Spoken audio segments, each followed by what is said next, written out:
আল্লাহর মেহেরবানি, আপনাদের ভালোবাসায় আমাদেরকে সরকার গঠনের সুযোগ দেন। আমরা সরকারের তহবিল থেকে ওইটুকুই নিব যা নিতে বাধ্য, এর বাইরে একটা টাকাও আমরা গ্রহণ করব না।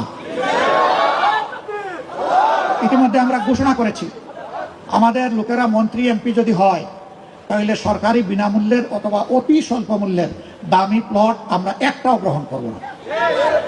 আমরা বলেছি এমপিদের জন্য, মন্ত্রীদের জন্য যারা ব্যক্তিগতভাবে গাড়ি কিনবেন, তারা আমরা কেউ ট্যাক্স ফ্রি গাড়ির কোনো সুবিধা নেব না। আমরা অন্যান্য দলকেও বলি, সাহস করে আমাদের সাথে আপনারাও বলুন। কিন্তু সংসদ সদস্যদের আবাসিক ফ্ল্যাটগুলোতে থাকার জন্য যেটা দেওয়া হয়েছে, তার জানালা দরজার পর্দাটি এখনো পর্যন্ত ঝোলানো হয়নি মাননীয় স্পিকার। সুতরাং জোর দাবি জানাচ্ছি, আমরা শুনেছিলাম যে আমাদের এই ফ্ল্যাটগুলোতে একটি করে ওয়াশিং মেশিন এবং মাইক্রো ওভেনও দেওয়া হবে। এই পর্দা, মাইক্রো ওভেন এবং ওয়াশিং মেশিনগুলো আপনার মাধ্যমে পাওয়ার জোর দাবি জানাচ্ছি।